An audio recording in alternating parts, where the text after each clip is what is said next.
Serial আমরা পড়ে গেছি গা। আল্লাহ পাক যেন আমার বাইরে জান্নাতের উচ্চ মাকাম দান করেন।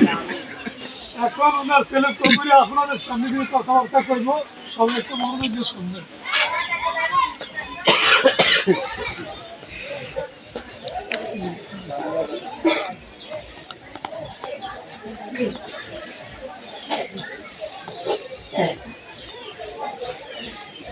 আসসালামু আলাইকুম ওয়া রাহমাতুল্লাহি ওয়া বারাকাতুহু। আসসালামু ওয়া রাহমাতুল্লাহি।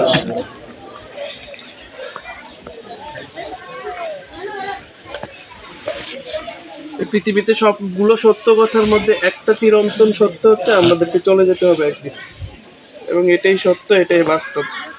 আজ কাল পরশু যে কোনো একদিন। আমার বাবা দীর্ঘদিন ধরে অসুস্থ ছিল,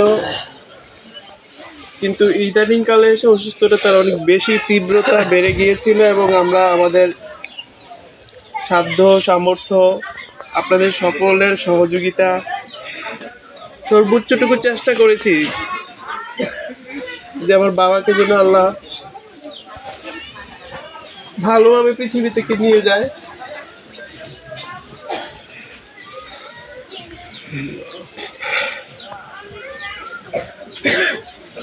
দিন শেষে মৃত্যুই সত্য, যে কোনো ভাবেই মৃত্যু হতে পারে মানুষের,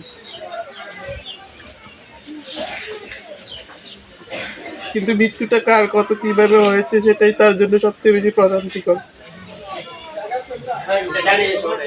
আমার বাবা দীর্ঘদিন ধরে কষ্ট পাচ্ছিল, কিন্তু আমাদের সর্বোচ্চ চেষ্টা ছিল আমরা যেন তাকে আল্লাহর কাছে খুব ভালোভাবে পাঠাইতে পারি, আল্লাহ যেন তাকে খুব সহি সালামতে তার জিম্মায় তাকে নিয়ে যায়।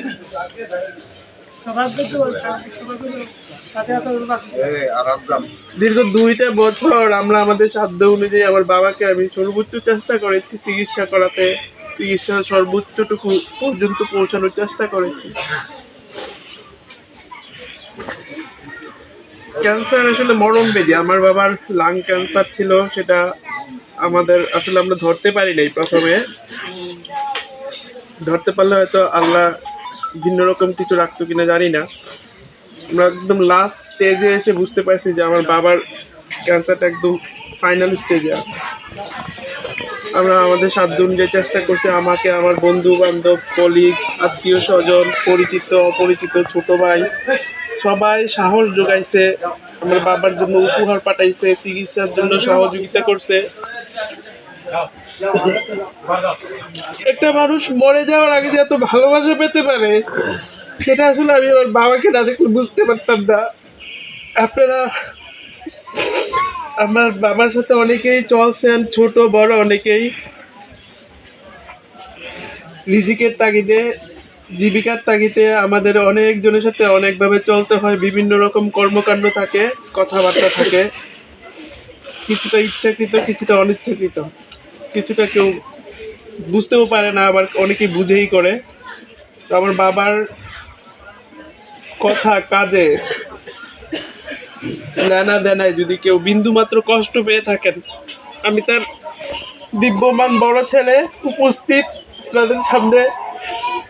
আমার বাবা থেকে যদি কেউ বিন্দুমাত্র একটা পয়সাও গিয়ে কোনোভাবে পেয়ে থাকেন, আমি আমার শেষ রক্তবিন্দু দিয়ে আপনাদের কাছ থেকে এটা পরিশোধ করার চেষ্টা করব।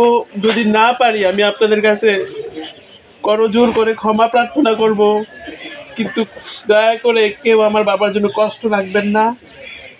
আমার বাবা আমাদেরকে অনেক কষ্ট করে চেষ্টা করছে বড় করতে, রিজিকের তাগিদে সবার সাথে যদি কোনো খারাপ ব্যবহার, কোনো অন্যায় কথা, কোনো অন্যায় আচরণ, যে কোনোভাবেই যদি আপনাদেরকে কষ্ট দিয়ে থাকে, আমার বাবাকে নিজ গুণে ক্ষমা করে দিবেন। বড় ছেলে হিসেবে আমার আপনাদের কাছে একমাত্র অনুরোধ, চিরন্তন সত্য আমরা চলে যেতে হবে। আমার বাবার আজকে সেই চিঠি আসছে, আমার বাবা আজকে চলে গেছে। এখান থেকে আমরা কেউ হয়তো বাড়িতেও নাও দিতে পারি। সবাই সবার জন্য দোয়া রাখবেন, এবং আমার বাবাকে আমরা অত্যন্ত শান্তিময়ভাবে পৃথিবী থেকে বিদায় দিতে পারছি। আমার বাবা আমার কোলেই মারা গেছে। আমরা দোয়া পড়ছি, আমি, আমার মা, আমার বোন, আমার জ্যাঠু ভাই, আমার দাদি, আমার চাচা, সবাই দেখছে আমার বাবা কিভাবে চলে যাচ্ছে। একটা ঘুমন্ত শিশু যেমন ঘুমাচ্ছে, আমার বাবা খুব ধীরে ধীরে ঘুমাইতে ঘুমাইতে আল্লাহর কাছে চলে গেছে। আমি আপনাদের কাছে অনেক কৃতজ্ঞ। আপনারা আমাকে অনেক সাহস যোগাইছেন, অনেক ভরসা দিয়েছেন, কিন্তু দিন শেষে আল্লাহর ইচ্ছাই সর্বশ্রেষ্ঠ ইচ্ছা, আল্লাহর পরিকল্পনাই সর্বশ্রেষ্ঠ পরিকল্পনা। আপনারা এত দূর থেকে দূরান্ত থেকে আমার বাবার জানাজায় আসছেন, আমি অনেক কৃতজ্ঞ। আমরা আপনার কাছে দোয়া প্রার্থনা করি, সবাই সবার জন্য দোয়া রাখেন, আমার বাবার জন্য দোয়া করবেন, এটাই কামনা। আল্লাহ যেন সবাইকে, যাদের বাবা মা অসুস্থ আছে সবাইকে যেন সুস্থ করে দেয়। আসলে যাদের হারায় তারাই হয়তো বুঝে, সবাই কারো না কারো হারাইছে, সবাইকে যেন আল্লাহ ভালো রাখে। আপনাদের কাছে এটাই কামনা, দোয়া করবেন আমার বাবাকে যেন আল্লাহ ব্যস্ত নসিব করে। আমিন।